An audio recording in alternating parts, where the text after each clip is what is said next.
It's the internet. You're busy. Let's do this. Welcome to the GamesBeat Decides podcast. This is the podcast where we are going to talk about E3 some more because that's what people want to hear about. I'm your host, Jeffrey Grubb. With me is Mike Minotti. Yeah, I was at E3 2017. Did you get one of those shirts? No, I did not. I desperately wanted one, but apparently they sold out on the first day. Oh, man. That's something else right there. In today's episode, we are going to talk about E3. Like I said, first I want to thank everyone for joining us. You can get more of me and Mike and the rest of the GamesBeat team at GamesBeat.com, a part of VentureBeat.com. If you have something to share with us, email the podcast at GamesPlusPodcast@VentureBeat.com. That's the plus sign. You could also tweet us at GB Decides, I think is on Twitter, or at GamesBeat.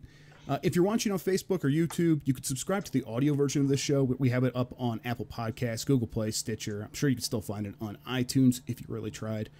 Finally, if you like the show, rate us on all of those services, especially the iTunes one. That's the one that seems to help. Okay, so Mike, we have returned victorious from the Electronical 3 Expo. How do you feel? I'm rested now. I feel better, but yeah, that was a crazy show, huh?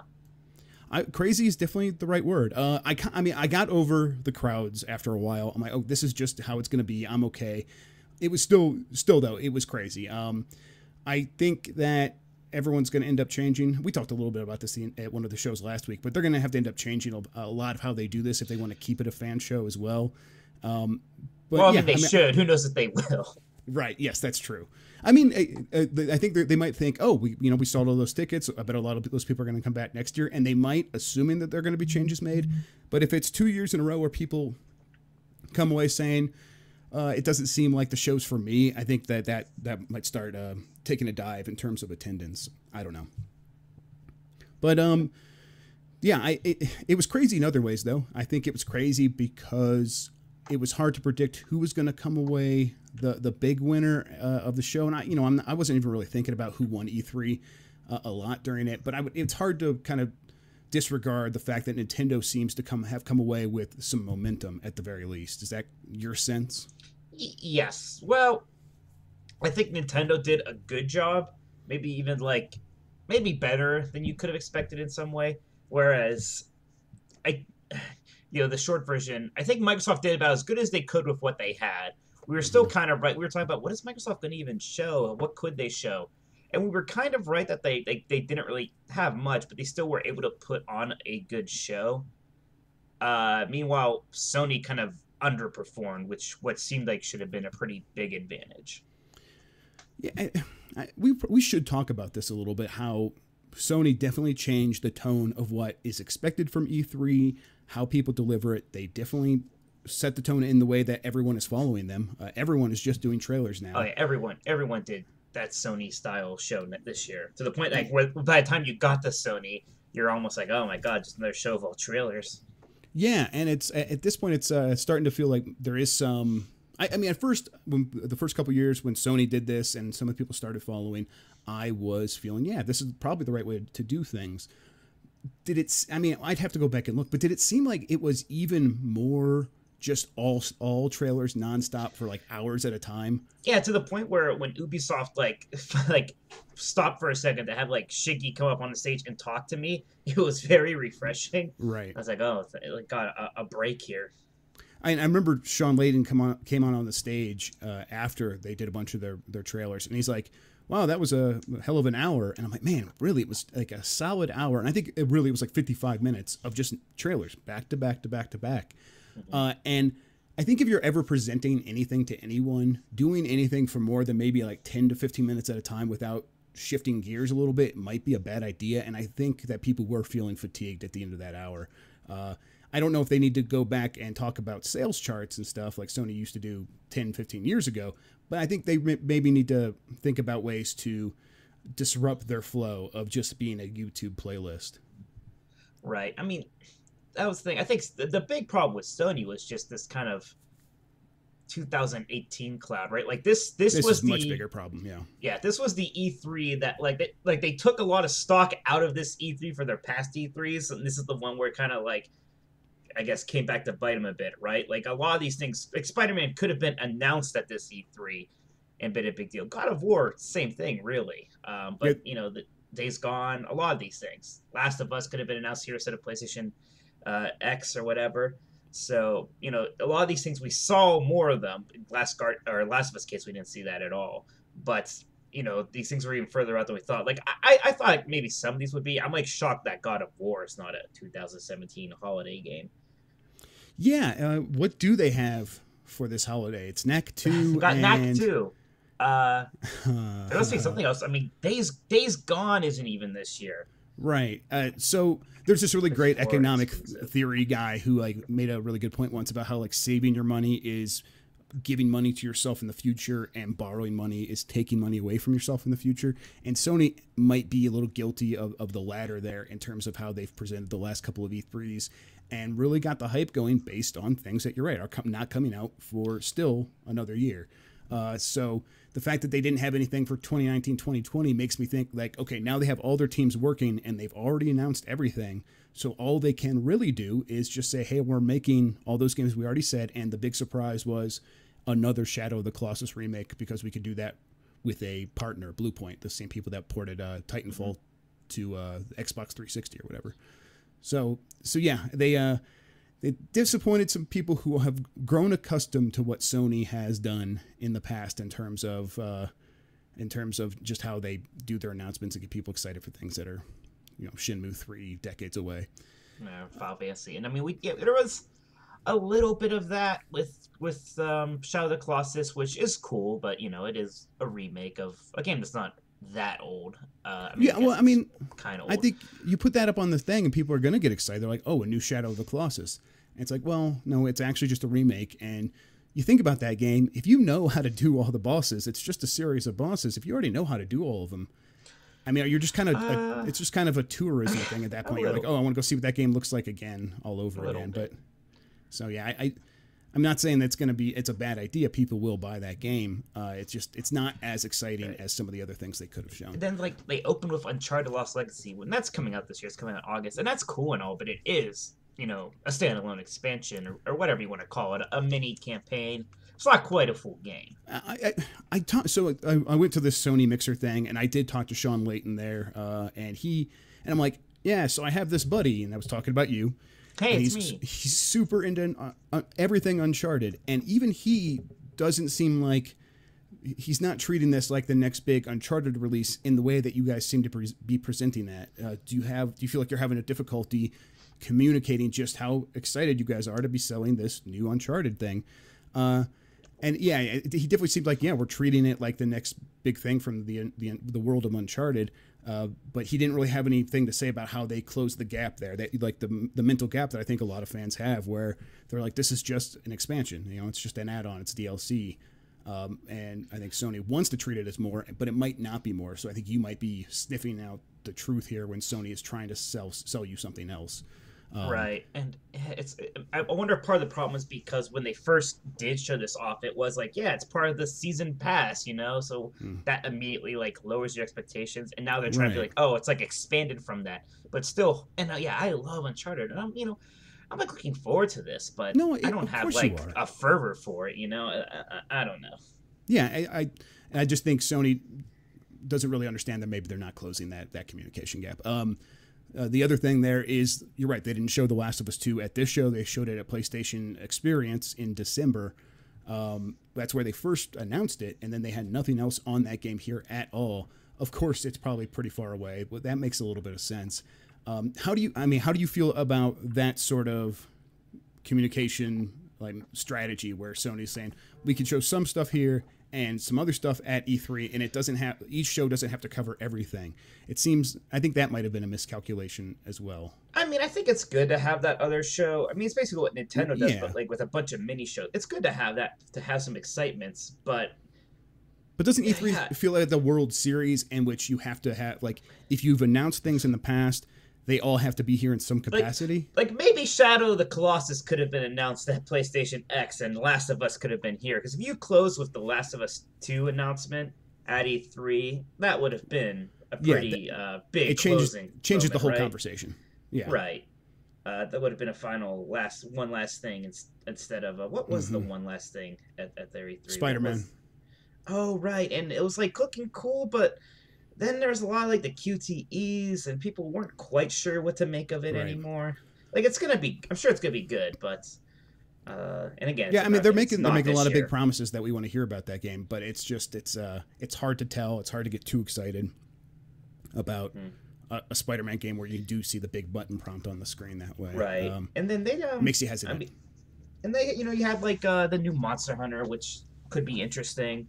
They are not talking very much about indies or anything like that anymore, which is another I don't know if it's surprising, but it's an interesting move on their part because indies have become a very big part of Microsoft and Nintendo's thing. And it seems like it was just a couple of years ago where Sony was. Remember, like the one he threw, it was like they went Yeah. down the line of all the indies that were on there, and now they Yeah, don't care. it does seem like I said this on Twitter and your brother got all butthurt about it, but AJ. yeah, AJ, I'll repeat myself. It does seem like once these companies get into a certain market leader position, they go from indies are everything to us to being like, oh yeah, we have indies. We don't need to talk about it. You guys already know. We don't need to be their champions anymore. I think Microsoft did do that a little bit with the 360 era, where they had the Summer of Arcade that really kickstarted indies on console with Braid and a few other things, and then that kind of they kind of shifted away from emphasizing Summer of Arcade because they were the market leader with the 360. Microsoft's definitely come back around. Nintendo's super into indies right now. But Sony, you're right. This whole early generation was, indies were their bread and butter. Like they had a whole team of people at Sony Interactive Entertainment working on making these deals, and they still do. Well, like they made a big deal of Resogun at launch, right? And they had the next game from those people at E3 on the show floor called Matterfall, and I played it. And that's like a Sony game too. It's not even right. an indie, and they didn't even kind of talk about that. No, they're not really talking about that. They didn't give NAC 2 much of a like. They gave games like pre-show like stuff, which was kind of weird, like NAC 2. I know we're going on about Sony for a little bit, but I do want to talk about that as well. What was up with that pre-show? The pre-show shouldn't be so much of kind of the show.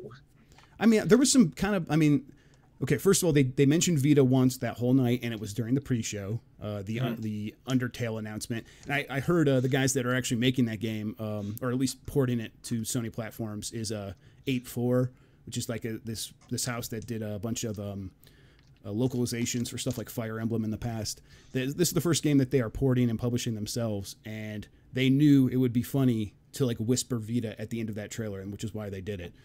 But I think you put Uncharted or Undertale in the main show, and it kind of like it sets a tone that says, hey, we are still into indies in a big way, and it has a huge fan base. Like even something like that would have made sense. But then there was they didn't even have Gran Turismo in their main show. They kind of relegated that to the pre-show, and no one I think a lot of people weren't watching the pre-show because you have the time set on your thing.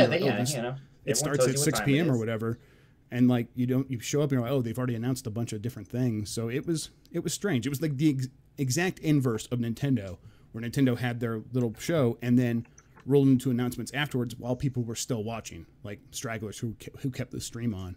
And there's something fun about the way Nintendo still will announce a couple of things after their show, because it's like, oh, you still have to pay attention, something's going to happen.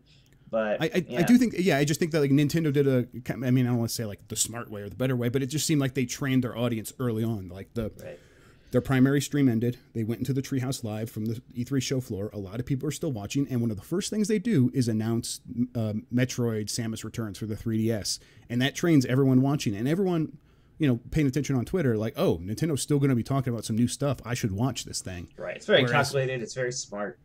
Whereas Sony was just like, oh, well, we'll have people waiting to watch our thing that night, so we'll just announce stuff in the pre-show. And some people weren't paying attention at all because they were waiting for the big blitz to start when it's supposed to start. It feels like Sony came out of this show almost in a worse place than when it went into it. Because you have this whole cloud of the cross-play hanging over it now, right? Like they're not coming out good in that kind of argument.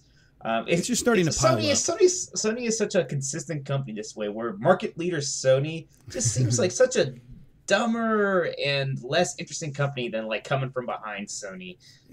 They just can't help but kind of immediately unleash their hubris once they are in a position of power. They believe that it's when they're when they're struggling, when they are trying to strive to get back to this top position, they do very interesting things. They're scrappy. They're easy to root for. And then it seems like they have solidified this number one position, and now it's kind of getting to a point where it's really easy to be like, oh, Sony being Sony. Of course, they're going to have their executives out saying, oh, the reason we don't want crossplay between Xbox One and Nintendo Switch and PlayStation 4 is to protect our PlayStation Network players from those players. For the children. And it's like, it's like, motherfuckers, like, you've been able to have like PC players playing with Rocket League players on PS4 from the beginning. And they're the worst. Yeah, PC is completely unsecure. They're really worried about those rowdy Nintendo fans. I know, exactly. That might really call somebody a dummy head. And it's like one of these games is Minecraft, which is, there's such a terrible community there that you have to really regulate. But, so all those things are just starting to pile up, and it's making Sony look bad. I don't know how much it actually hurts them, because none of this stuff is like a $600 PlayStation 3 or anything like that where it might hurt sales. It's just starting to pile up. The point is, nobody came out of E3 like, wow, look how good God of War looks, or how good it plays, because again, it wasn't actually playable on the show floor. So same with a lot of these games. It's like on the show floor, the presence is, go into a theater and watch somebody play that game. So, what is there to talk about? Yeah, it's like some of these other tertiary factors. And Microsoft, like, it's weird. It's like in theory, their show was kind of similar. It's just a lot of game trailers, nothing crazy surprising. But I kind of wasn't expecting as much from them. Yeah, their whole big thing was the Xbox One X, and I don't know how successful their sales pitch for that has been. It is this very high-end new system. I'm not getting the impression that people seem to be super into it. I'm sure it's going to sell well when it comes out. Early adopters will always help, but it's such a hard thing to sell that in a video presentation, because the whole point is like, look how much better it looks. You can't really get that idea just seeing it like that.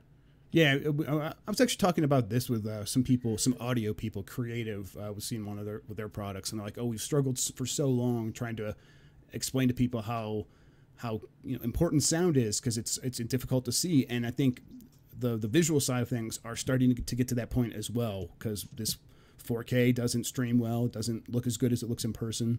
We saw many of these games in person ourselves, and they look phenomenal. They look really good when you have that 4K TV up close, and it's a really nice TV that probably costs $5,000. But yeah, over the stream, it's just getting lost on people. And I mean, I think I was expecting Microsoft to come out at $400 at least to kind of fight against Sony, I guess. But the more I've thought about it, the more that pricing scheme where they have this $250 Xbox One S, and then for twice as much there is the Xbox One X. They're probably going to end up selling a ton of Xbox One S's.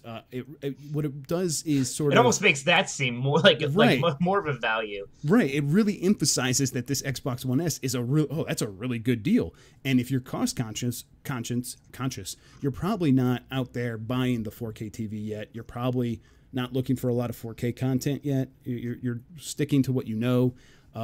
And if you haven't bought one of the systems yet, you're like, oh, $250, I could just get that, and I'll have my games. And when I am ready to upgrade, the most powerful system is there, and maybe it'll come down in price, and I'll buy it then.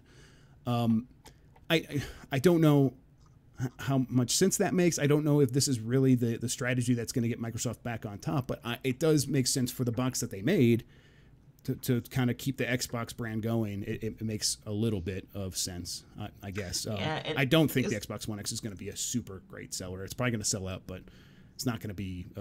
It's never going to outsell the S, at least not until a price cut. Because they don't have that big first-party game to be like, look at this game running on the Xbox One X. Forza is the game they're doing that with, and it's not. Right. But as we thought, they did do a very good job of finding third-party games and debuting them at their show, so that you were seeing new things and you were associating it with Microsoft, even though you could play these on PC and PlayStation 4, like Metro Exodus. We saw the Assassin's Creed premiere there.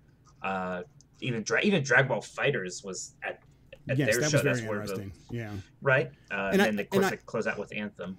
And I don't know how important any of those first three games are going to be to selling Xbox consoles, but I could see if Anthem does make it out next year, and it is at least as successful as Destiny, I could see that convincing a lot of people to go with Xbox if there is exclusive content and Microsoft is promising that's where the game's going to look the best, and it's going to look equivalent to that trailer. In the way that Destiny has convinced people to stick with PS4 because of the content, the exclusive Sony content for that game, I think Anthem has that potential more so than any of the other games. But you're right, it was cool to see Microsoft at least saying, here are the beautiful games. Here's how they look the best on the system, at least when it comes to a console. It's what they had to do. And yeah, a lot of this stuff is just multi-platform games, but Anthem as a closer may still have been more effective than Spider-Man just because it looks so new, advanced, and stuff like that. Where Spider-Man looked really cool, but it's still kind of Arkham Spider-Man, and there's QTE things and some stuff like that. A lot of familiar stuff. There's Anthem, and again, Microsoft does at least have that argument, like, hey, these games are going to run best on our system, so it kind of gives them a reason to show off third-party stuff. And they were doing something else that Sony didn't do, is that they did focus on indies and some of these digital games. Mm-hmm. Probably one of my favorite announcements from either of these two was Ori and the Will of the Wisps, just because I love that first game, but just in general, right? Like Sony doesn't have something kind of like that. Microsoft can show off Cuphead, and it's kind of a big deal, right? And that's fun. But Sony was just kind of, 2018 big game, 2018 big game, 2018 big game. Yeah, it was two very different shows presented in a similar style, I think. It does seem like not a lot of people are talking about the Xbox One X. I wonder if it will still appeal to that same crowd that's going to be wanting the best stuff and is willing to spend that money. Hello, Penny. Dog. Yeah. Okay. I think one last thing about Microsoft, and we'll kind of go into Nintendo. The parity thing, where like a game like Destiny is going to be held back a little bit on the Xbox One X, and it's going to run at 30 frames per second because Bungie doesn't want people on the Xbox One X to have an advantage over Xbox One proper players who are stuck at 30 frames per second. Was that? I mean, I think that's a big negative headline, but it does feel like something that will fade away with time. It just seems like if this is the way these consoles are going to be for a while, where we're going to have these incremental upgrades, it's going to have to at some point. Like, what if there's like the next Xbox One, right? Mm-hmm. Which could happen at this point before we get like the Xbox 2. Are we still going to like hold that back for people playing on the original Xbox One? Yeah, I could see why it's something developers have to say right now, because they are trying to sell as many copies as possible, and they know a lot of people aren't going to be buying these new systems. So you just say up front, no, it's not going to. You're not going to get that much worse of an experience. You're not going to be in a disadvantage. But as that ratio maybe shifts over the next year or two, or people just start to care less because the announcement wasn't just made and people aren't paying as close attention, I think developers could get away with this by next year, where they do have a 60 frames per second multiplayer mode for people on the Xbox One X. And I kind of hope it shifts that way, and it'll probably just be a process more than just someone flips on a switch and says, okay, now it's okay. I think the interesting thing about both Sony and Microsoft is they didn't seem to have great shows. Maybe okay, but they don't seem to be generating a ton of buzz. I mean, a lot of weird things from Microsoft, even weird, like Crackdown 3, we kind of thought would be this big deal, and like here's Crackdown 3, and man, sure just looked like Crackdown. Right. We were kind of like thinking, well, maybe that's going to be like, since they don't have a Halo or a Gears of War, like this is going to be a really impressive thing. It really looks like they just kind of are pushing out a new Crackdown. Yeah, I think the kind of the bigger things for Microsoft were getting the at least console timed exclusive of PlayerUnknown's Battlegrounds. That definitely should do something for them in the way that Ark has. Ark has sold very well on the Xbox One, even though it's now on PS4. It's still, people consider it when it's on consoles as an Xbox One game. And then Sea of Thieves, I think, is starting to really kind of get traction. But that's another 2018 game, and I think Thieves 2018, really? It's 2018. It just seems How like is that not coming out this year? And I know people are maybe against the idea of big publishers doing this, but I really wish Microsoft and Rare would just say, "Fuck it. We understand that we're not quite sure how to structure this game, so let's just put it in our early access program with the which the Xbox One does like have. An early accessy kind of game, doesn't it? Yeah, just do it. Just release it this holiday as early access for $39.99. And then, work up to releasing it as a full retail thing for $60. I mean, Phil Spencer keeps talking about how these games don't have the big weekend, and then their sales drop off. They have the long tails, and they actually grow. And he was on some interview show where he was talking about how, you know, some games like Ark started big and they just got bigger, and PlayerUnknown's Battlegrounds started big and just keeps getting bigger. And that's one of the reasons that Microsoft is not investing in a lot of single player games that come and go for their system, first party games like that. They want to make these other games. So if you have this Sea of Thieves that is going to fit into this new structure that you keep talking about, commit to it. Actually go whole hog with it, release it as an early access game, and let it build up over time. Have some confidence that your teams can do that. And then I might be more willing to buy Spencer when he's talking about that's the reason they don't want to make first party games, and really it's that they're just afraid of failure.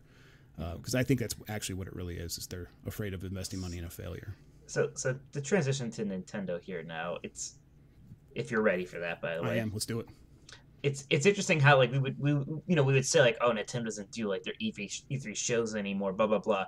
There is literally no difference now between what they do and what everybody else does. Like unless they like got a lot of people into a theater to sit down and then watch that video, there'd be literally no difference. The only difference is Nintendo has one long video, and someone hits play on that, and Sony is like in the back room, like has a playlist and just hits play on like 25 different videos. Like that's the major difference. That's so like how so much longer strange. until they're just all doing that anyways? Like why pay for these theaters? Yeah, I mean, Sony still seems very interested in doing that in a way. I think but they were doing some fancy stuff on that stage, and they did last year as cool. well. Yeah, last year they had like the projection on the floor, and I really dug that. Yeah. And this year they had like actors hanging from the ceiling pretending to be zombies, which was a bit weirder, but still very very visually striking. But yeah, I think you're right. The other companies are going to start doing this. Yeah, their show was a lot shorter than other people's, right? It's like what, 25 minutes, 25 minutes or something like that. Yeah.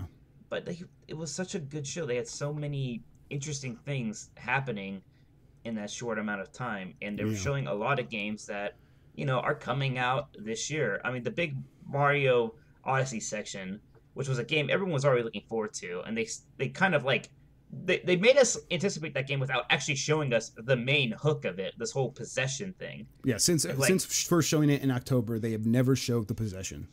Mm-hmm. And it's just a smart trailer where everybody thought it was like Monster Hunter at first because it's just a T-Rex. It just turns a realistic looking T-Rex too. Oh yeah, it's hilarious. And then like it just you see him throwing his hat on people and taking control of them. This jazz song's playing, and just anticipation for that game just went through the roof with that. But they easily one of the best to, trailers. Oh, it's great. And they were able to show things kind of like that, but they were also able to have these really like neat announcements. Specifically, Metroid Prime 4 did not think that was actually going to happen, and there it was. Yeah, and it was weird because I kept saying like if they have to show Smash Bros, I want Smash Bros, I'm going to be disappointed. They somehow didn't show Smash Bros, and I wasn't disappointed because they basically have like a major game coming out each month for the rest of the year. Yeah, they really do. I was like looking at it after that. Yeah, it's so what is it? It's ARMS just came out. Splatoon 2 in July. What was August? It's Rabbids. Yeah, God, Rabbids, and then September. Looks great. September was I think another third-party game that was pretty big, and I'm not going to be able to remember it. But then October was Super Mario Odyssey. Right, there's Xenoblade in there somewhere. I think. Yeah, God, Fire Emblem. Then they announced a new Kirby game. Yeah, maybe it was that Fire. Maybe it was Fire Emblem Warriors. That is September. Yeah. Right. So they announced those things. We know next year we're going to have Fire Emblem proper for the Switch. Maybe Metroid Prime 4 later in that year, if not Pokemon. Pokken tournaments this year. They announced. Yeah, that's the other. Okay, actually, no, that is September. Is Pokken tournament? Yeah, that's September. Okay. But I think on the other half of Nintendo there is how do you feel about those 2018 announcements that are clearly maybe designed to say, yes, you should, if you are a Pokemon fan, you should be buying the Switch. If you thought you needed to not buy it because that's where you're going to be playing on 3DS, just because it's coming out there this year, you're wrong. Go ahead and buy Switch now. Play the Pokemon game this year on your 3DS, and then be ready for next year. I mean, that announcement specifically very much seemed to be some people were upset about our like a week earlier with Ultra Sun and Ultra Moon coming to 3DS. Right, so it's kind of like, hey, we are going to actually make a proper Pokemon game for the Switch. Don't worry. I think that's fine. I do too. I think that is the clear indicator that 3DS is on the way out. I kind of appreciate the fact that like they say that and they announce Metroid Prime 4 by showing a logo instead of like having some pre-rendered movie thing that isn't Right. really anything. Yeah, I appreciate that. I think Nintendo is smart not to waste a lot of money on it because they still got as much attention as I think they would have otherwise. Or if they would have got more with some CGI thing, it wouldn't be significantly that much more.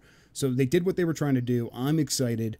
I want to see it. Maybe I don't necessarily believe it's going to come out next year, but I'm willing to see. Let's find out. And hey, Rocket League. Yeah, Rocket League. Yeah, I played it on the Switch while at the show, and it was great. It played exactly like you would expect it to. It's running on Unreal 3 instead of 4, which is what Rocket League runs on all the systems. So the developer said that they were having a little bit more issues than maybe you would if you were using Unreal Engine 4.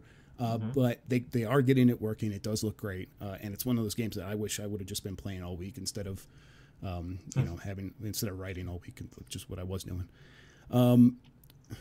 There was another Nintendo thing I wanted to touch on, but now it has slipped my mind. The surprising amount of 3DS things specifically. That's it. Yeah. We had Metroid 2 remake, which was really exciting. You were kind of getting a little worried about it, but it wasn't open to play for everybody went to their booth. But some I think it was very few people people got to play it. But everyone who plays it seemed to be really enthusiastic about it. So I'm very, very excited about that. You're right. I've kind of done a little bit of a roller coaster. Very excited, less excited, getting excited again. Although, boy, I wish it was on Switch instead of 3DS. Sure. Yeah, we were talking about it's like Nintendo is just afraid to put these kind of lower fidelity games on the Switch that were made for the 3DS. So we can't just port it over there. It won't look as good. I'm like, it's fine. I just want to play it on there. No, none of us are going to care. Just do it. Mm-hmm. Just put those games on both systems. It's fine. Yeah. I mean that might do it for Nintendo. Anything else from any of the other publishers that has kind of been sticking in anyone's craw? The other three, Ubisoft's or Bethesda, and Bethesda, EA. Who do you think had the best kind of show? I out of them, I would probably say Ubisoft almost without a doubt. I liked Bethesda's show. I thought Wolfenstein was good. Yeah, Wolfenstein was a very good closer. Right. Yeah, let's start with EA real quick then, and then maybe. Well, EA's kind of. I mean, it was fine, but there's not much to say. I mean, Star Wars Battlefront 2 looks cool, and it has gotten a ton of buzz. The trailer for that game has shot up on YouTube. It's got 10 million, maybe 11 million now of views by now. It's going to sell very well.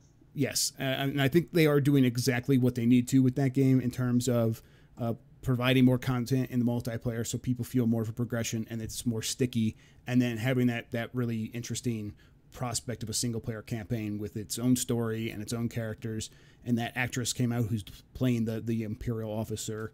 She was on the stage for a long time on EA, and she did a really good job, and she's really being an excellent pitch person for that game because she's getting me excited because she's so enthusiastic and good at her job, it seems like. So yeah, it does what it has to do. Everything else from EA, besides the Anthem that showed at Microsoft later, I think it's what we expected them to be. A Way Out looks great, but I just kind of want to play it before I'm, I didn't touch it. I know Dean did; he liked it, but I want to kind of put my hands on it before I get too excited about it. Yeah, you're right. Everything else was just the sports games we expected. A few other things. Yeah. Mm-hmm. And but Bethesda was fun. I mean, Wolfenstein was a very good closer. That game looks great. I really want to play that last one now. Then they had some weird VR. What else did they talk about? Drawing a blank on them all. Yeah, you just said the VR games, right? Yeah. I mean, it might not have been much. I mean, there was definitely a bunch of different Skyrim things. They had Skyrim for Skyrim for Switch. They had Skyrim content in Elder Scrolls Legends. Elder Scrolls Online was getting some Skyrim stuff. Is that what it was? What was? No, I don't think. Oh no, it was already in online. Legends was for sure. Though. Okay. Let's see. I'm trying to find out our story where we wrote everything that happened. Yeah. I mean, there's DLC for Dishonored. Doom VR, Fallout Shelter. Let's mention this weird theory that John Davis. Evil Within 2 is the other big one. That's right. Evil Within 2. That's right. How do you think that looks? I was kind of working. I still haven't gone back. I'm a coward, so I don't play those games. Me too, but I've been trying to play more of them. But I just heard. By all accounts, Evil Within 1 was good. I thought all accounts it was bad. I thought it was at Really? least not. Yeah, I thought it was like at least very mixed. I thought. I thought it was like at least an 80 something on Metacritic. Now I'm looking this up. It might be. Who knows? Oh, it I has thought, 75, so I guess somewhere in between. Okay. Yeah, that's a little bit. I thought it was lower than that. Okay, so I think it might have been flawed. But I thought it was higher than that, to be fair. So there we are. Okay, I think the real thing. I'm trying to remember what people were saying, and I think yes, people liked it, but it was very flawed. So that's more promising because in the sequel, a lot of times the flaws all get fixed, those things get smoothed out, and people come back and are really happy. Or you have so a maybe, Cars 2 and it gets worse. Yes, there you go. That's true. Or Cars 3 is better though, right? Yes. No? Cars 3 I saw actually fun. Yeah, I like that one. Okay, good. That's good. Good to hear. But yeah, so hopefully Evil Within comes out and it's great. But I think I was starting to say this. We heard an interesting theory from Glixel's John Davison when we were waiting in line at Microsoft or something. He mentioned that he thought the show was shorter, and he thinks it's because Todd Howard's new game, Starfield, which is going to be his space RPG, was supposed to be in the show, and then he said, and then Todd Howard's like, no, I don't want to show it. It's not ready or something, and he got really mad or something, so he didn't even show up on the stage at Bethesda. They didn't show the game, and it got cut short. Does that sound possible to you? I mean, maybe. I didn't get an impression that the show felt short. I understand that the time length was a little weird. I don't know about this Starfield thing. Better be impressive, man, because they're gonna go up against Project CD Red Cyberpunk thing. Everybody kind of just wants Elder Scrolls 6, and they're saying that's not even in development because of this game, which, yay, new IP, but when your new IP is just a sci-fi RPG, I don't know if it even counts anymore. Yeah. At that point, you may as well just make Elder Scrolls 6 and give people what they want. So yeah, I don't know about this. We spent a year in the room coming up with ideas, and we came out with sci-fi RPG. I mean, that's what is freaking BioWare's new thing? Oh, it's a sci-fi RPG. What did Bungie make when they got to do? Oh, sci-fi RPG. Oh, cool. Right, exactly. Yeah, we have a million of these now, and some of them are starting to look pretty good. And if Bethesda's tech is still kind of feeling pretty ancient, who knows how? Oh God, just cannot run on that Skyrim. I mean, God, I don't know. Maybe it will, and maybe that's why they're like, we're going to have Elder Scrolls 6 come out and be the new thing on the new engine. But maybe we can get one more game out of this. Fallout 4 was really pushing it already. Yeah, it was. I mean, I like that game, but it was definitely, you're right, pushing it. We'll see. Who knows? I just don't know if they have the bandwidth to really rewrite that whole thing or come up with something new. So who knows? That'll be very interesting to see. It just it just seems like, I don't know. Like, as long as games take to make already, going more than 6 years between Elder Scrolls games just seems a little not so to me. Yeah, I mean, they've really, really wrung everything they can out of Skyrim, and they still are. They're still... Yeah, I'm getting pretty sick of seeing stuff about Skyrim, man. I'll say that I don't necessarily believe that the Starfield was supposed to be in that show, just because if it was like 20 minutes shorter than it normally is, that show started really late. It started, Bethesda's showcase began at midnight Eastern time. And I just think it was a short show because of how late it started, and they didn't want to keep it going into all hours of the night. So they kept it tight. They had what they had, and they packaged it in a way so it was like 40 minutes long. And it's like that made sense to me. Whereas the Starfield thing, I mean, they probably would have planned it out a long time ago not to show that, and it was probably just fine. Yeah, I'm with you though. That game better be great. Okay, so then the one that really did surprise us that we were pretty happy with, Ubisoft. They had, I think there was a triumvirate of games here, and they spaced them out in a way that really made really made the show pop. So it started with Mario plus Rabbids, and that was great. Looks great. Right. It ended with Beyond Good and Evil 2, which just like announcing that in any way, shape, or form is like a win. Right. Yeah. After all the speculation and like doubts and all that stuff. And then what was the game in the middle that they had? I'm trying to remember. Skull and Bones. Skull and Bones. That's right. The pirate game, which again, this is another thing people kind of just wanted them to shoot off Assassin's Creed 4 basically into its own thing, and that's what this is, and it's kind of turning into this like multiplayer games as service sort of a deal, but it looks pretty cool still. And I think that having those three games as surprises to various degrees, Beyond Good and Evil was a huge surprise. We have heard a little bit about Skull and Bones, thought it might be coming, it is.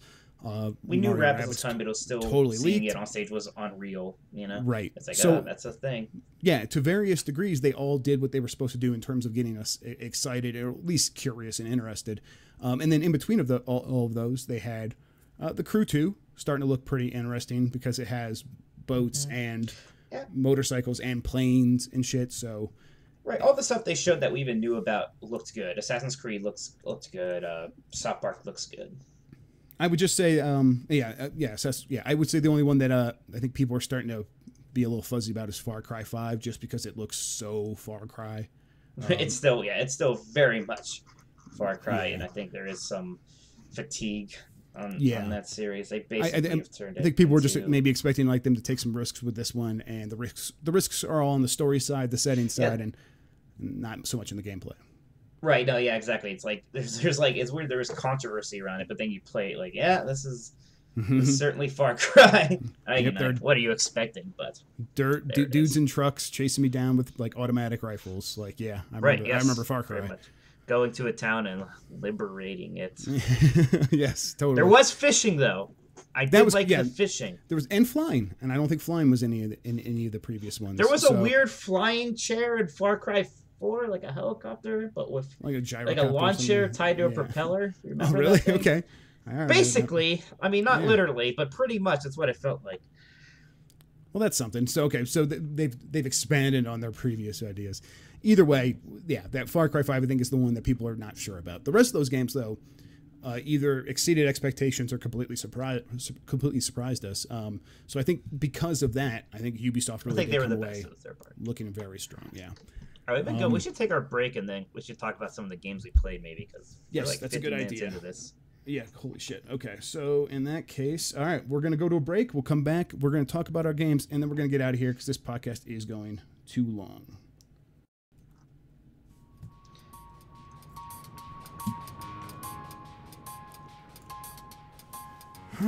All right, Mike. Whether developing, playing, or simply hosting games on a server, Intel makes it happen. You understand what I'm saying? I understand you, sir. Intel wants to make sure the biggest innovations in gaming continue to happen on the PC by giving developers a hand with the Intel Game Dev Program. The Intel Game Dev Program, this is a program where you can sign up as a developer, and you can kind of get a bunch of resources, a bunch of extra help from Intel to help complete your games, help figure out how to make your games even better. The URL for that program is software.intel.com/gamedev.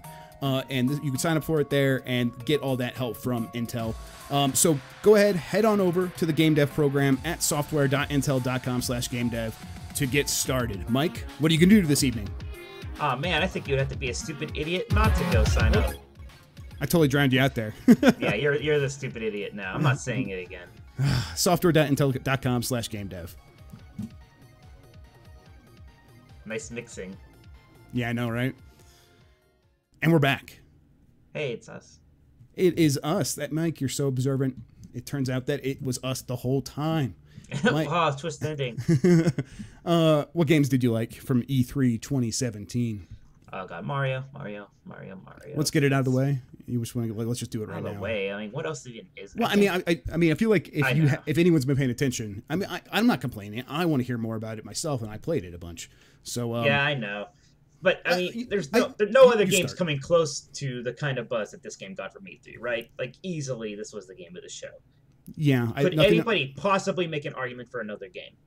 No. I mean, I think there are some surprises like Dragon Ball Fighters and things like that. That actually is my second favorite game from this show is Dragon Ball Fighters. Right. There's things like that I think people will be like, oh, wow, that's super interesting. But you talk about a game that already had high expectations in Mario Odyssey, and then first surpassing it by showing that trailer with its new mechanic that is like the core of the whole entire gameplay of taking over other objects, through possession, and then playing it and seeing like, oh, there's even more to it than that. Like, Mike, I actually kind of want you to start. You played it a couple times, so that first day and coming back the second day, let's just like run through what our experience was like going to Nintendo to play this game. Well, it's cool because like the first time I'm playing, and they had 2 demos, 10 minutes each with like the desert level, which was a bit more kind of like a Mario Galaxy level, but more open than that, where there was kind of a path. Mm-hmm. You can kind of stray off that path, but there is kind of a path that makes it play like a level.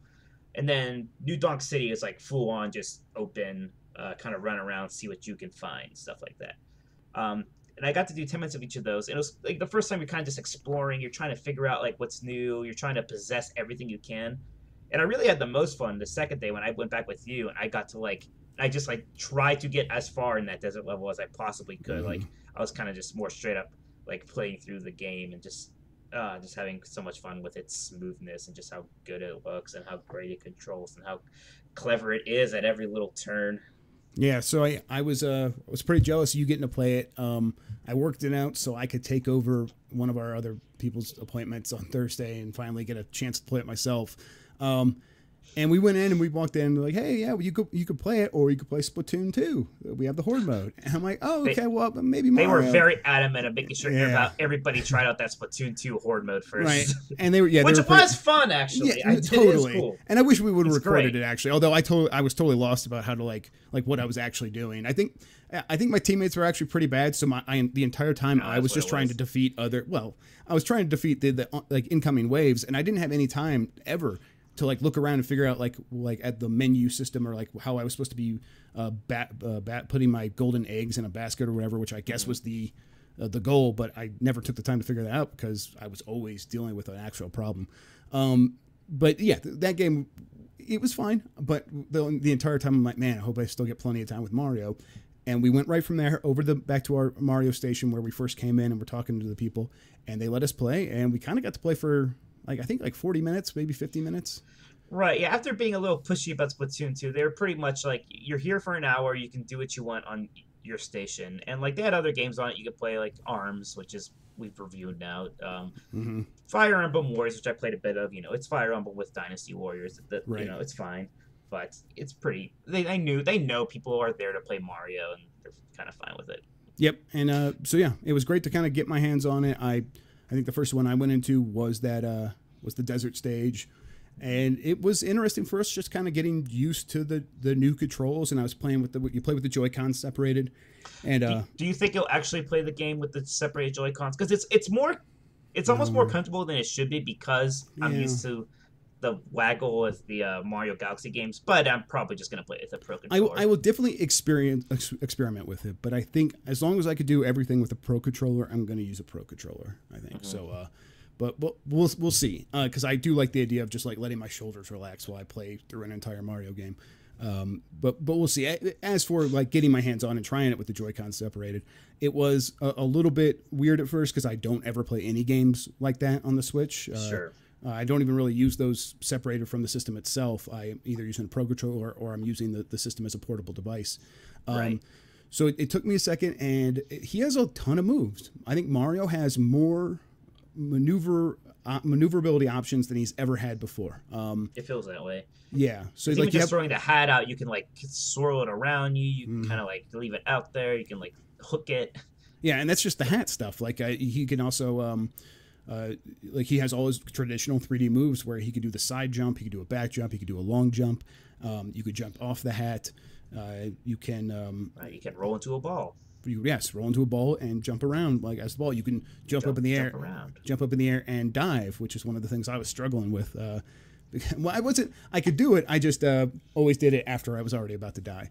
But yeah, so there was a ton of different ways to move Mario, and I'm getting used to that as well in this 10-minute demo. So it was like kind of a little bit overwhelming at first. I'm like, man, yeah, I could kind of do whatever I want, and I was experimenting that entire time. So it was like once I started like looking up and realizing, oh, there's also this amazing icy desert world for me to explore. That blew me away like all over again. It's gorgeous. The art design is incredible. I really like the Dio de los Muertos characters, the sort of shy guys that are all dressed up in that, the Aztec like color schemes or whatever. Yeah, it was kind of phenomenal to finally get my hands on it, and experiment with it, and realize just how open it is. Like I was running through the stage, and she's like, "Hey, go down that this big gaping chasm in the middle of the desert." And Mike's like, "Yeah, do it." I didn't go down there. I'm like, "Okay, yeah." And I jumped down there and discovered this whole little icy cave area that felt very much like Super Mario Sunshine's special Yeah, platforming stages. Did you get that and sense? there's kind of like a bunch of those little things. Yeah, where like we like sometimes like you'll go somewhere, it will just take you to like a platforming challenge area, kind of like that, which is super neat. Yeah, so it was reminding me a little bit of Sunshine. The openness and the kind of discovering the sandbox world itself was very Super Mario 64. But the more But I've like then like the constant like creative little outbursts remind me of Galaxy. yes, Right? absolutely. But the more I come away from the game and I'm sort of looking back and thinking about how strange it is and how you are like overtaking a dinosaur and you have all these weird this very weird mechanic as the core surrounded by a Mario game. It's starting to feel to me almost like Nintendo is embracing the early weird days of its sequels, where Super Mario 2 in the US was very different from Super Mario Brothers 1. It had the mechanic where you pull out the vegetables or whatever. And I know it's a different game in Japan, but it was made by the Mario team, and there's a reason it came here as Mario.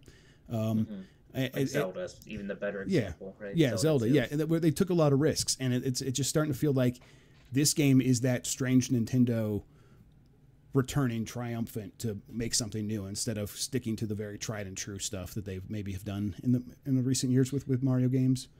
I mean, And it definitely with other feels like games. right because of the mix of the Switch being a big deal, and this is an early Switch game, and a lot of it seems like there's the most initial buzz for this, as much as I can remember, for a Mario game, maybe since '64. And I was a kid back then, maybe Right. didn't have as much of a pulse on it, but it seems like people are really anticipating this one. It seems there's no reason to think it's not going to be a huge deal. Yes, it definitely seems like it's going to be huge. I think New Donk City, real quick, exploring that was kind of great too. It felt very different than the desert stage, where a lot of the goals, like you're collecting moons. That's there's stars and shines in previous games. Now you're collecting moons. There were in the desert stage there were these areas where you would go through a warp pipe, or you'd go into a little cave and you would discover those platforming stages or whatever I was talking about before. In New Donk City, it seemed like a lot of stuff was on the map itself. Like for example, there was collecting the band. I could have brought the band together for Mayor Pauline's party, and I would have got a moon for that. That's not to say it didn't have its little side sections or stuff, but there's a lot to do in that overworld. One of the cool things is like unlike 64 and Sunshine, like you don't go into a level and like pick what star you're going after.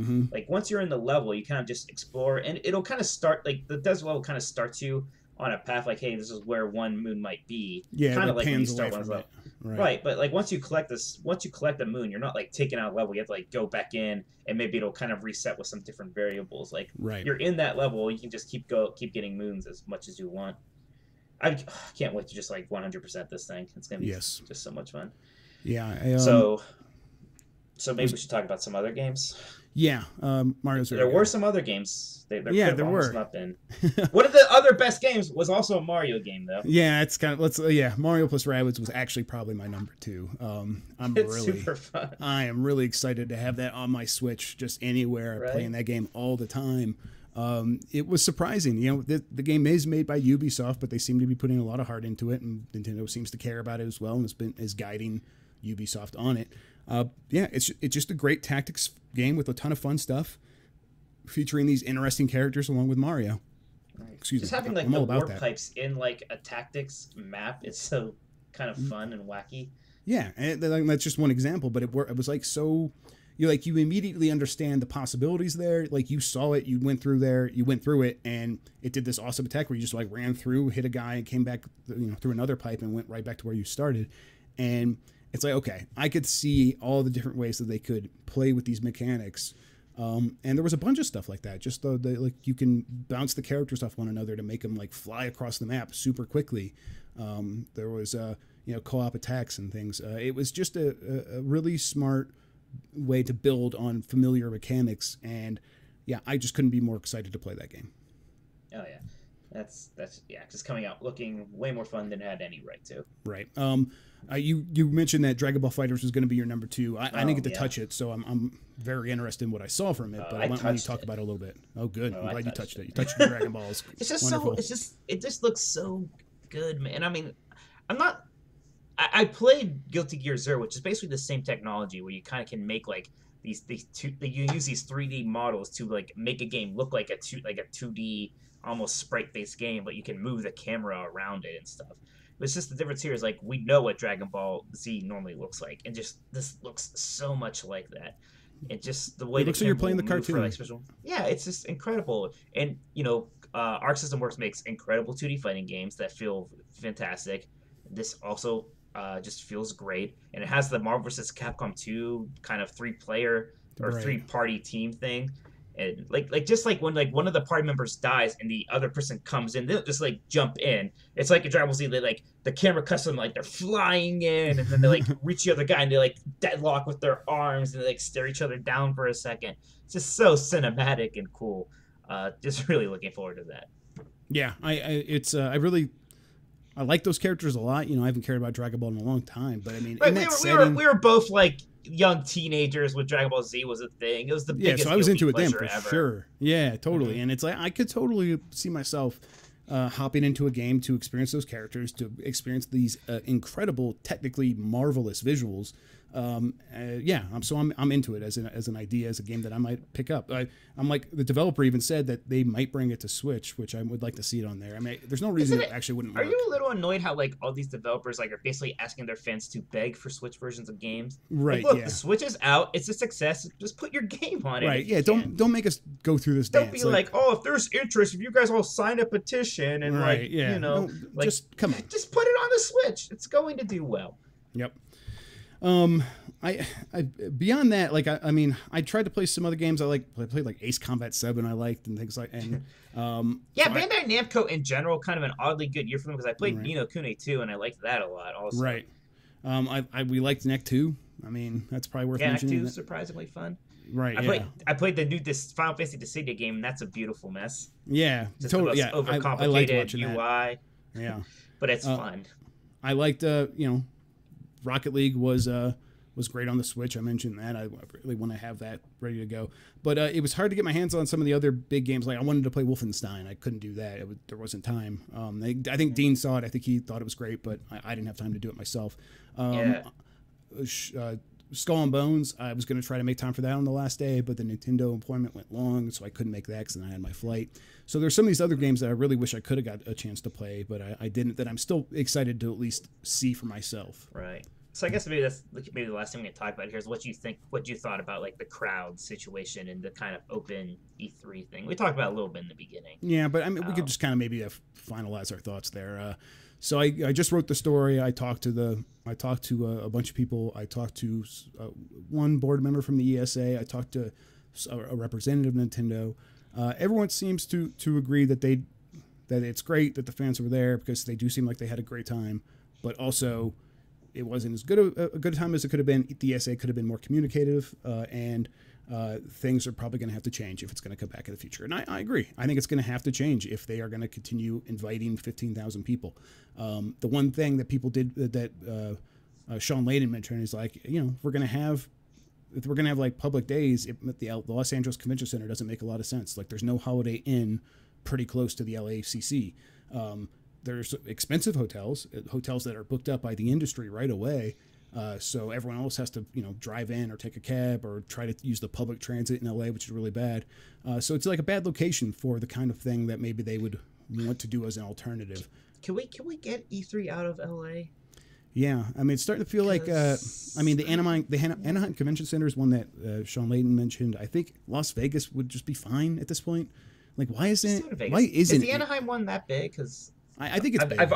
I see it all the time because I go to Disneyland. I'd be all about that. Right. I like Disneyland. I'll just go there some. Las Vegas just seems to make sense though, right? Like, yeah.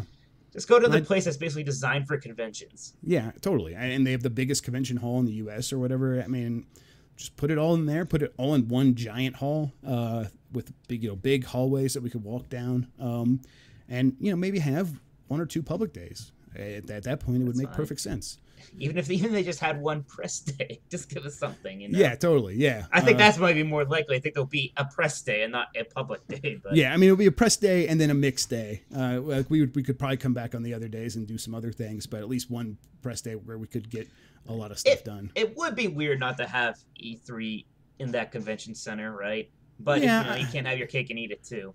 Yeah, so they did Santa Monica in that plane hangar. That was 2007, so that's 10 years ago. That's now. before our time. Right, and then a long time ago, it was in Atlanta, and like no one, everyone that I talked to that would have any say in it said they don't want to go back to Atlanta. So that's one convention center crossed off the list. I don't know.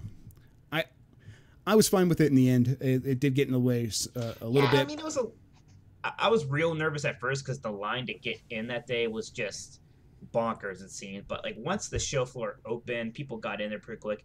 And yeah, you know, it was maybe for us with our appointments, it was fine to still do our jobs, right? Like we got our work done. It was a little crowded. It was definitely noticeably more crowded. It was a little bit harder to eat or something. Like I didn't eat at the convention center, which is something I have done in the past. Like I've either you had gone to eat at truck. like weird off hours, right? Right. Yeah. If you wanted food. So yeah, there's definitely work to be done. Yes. I do think though that there's just too many people that want to go. There's too much money to be made by the ESA and to keep the show relevant to maybe step back and not do this next year. I think that this is a permanent change. We're going to keep getting fans in E3, and that's especially these days. You know, everybody's an influencer, right? Everybody has their Twitter accounts, so yeah. Sony and Microsoft. And a lot of the influencers were getting in, but like now, like everyone can get in, even if you're up and coming and you have a chance to make your name at E3 or something. So yeah. Okay, I think that's going to wrap it up. Mike, any other final thoughts, or do you just want to tell people where to find you on the internet? No, I just want to play Mario. Thank God I don't have to wait too long for that. Yeah, so, 4 months. That's so nice. Yeah. So I'm Tolkoto, Tolkoto on Twitter. I'm always writing on GamesBeat, and I'm also doing the Exploding Barrel podcast with my brother all the time. That's it. Excuse me, ebpodcast.com. So there's that. All right, and I am Jeff Grubb on Twitter. I have a YouTube page, youtube.com/Jeffrey Grubb. We posted some gameplay of Mario and Assassin's Creed, and everyone was mean to me in the Assassin's Creed video. Yeah. I don't understand why. I really do think it's because the game, the combat has changed, so people. I'm sorry that I took a second to learn the new combat system. Well, I don't think. I mean, even if you, I think they expected me to do counters, which just aren't in that game anymore. Right. I think that's exactly what it was. I think people were expecting you to like make it look like past Assassin's Creed games with the cool counters, and that's just not an option. So they're like, oh, this guy must suck. So yeah, that's pretty funny. But all that stuff's on our VentureBeat YouTube page, youtube.com/VentureBeat, and then I've got some other like smaller Mario videos on mine. Yeah, and we'll be back next week. We didn't talk about some of the news I wanted to mention. Maybe we'll bring that up next week. IO Interactive is indie, a few other things we mentioned. I actually crossed most of that stuff off the list. But yeah, we'll be back next week. Until then, have a good one. Mike, say goodbye to all the good people out there. See you later. Let's use this, make this the going out theme. Open salami. Oh, there we go. Whoa.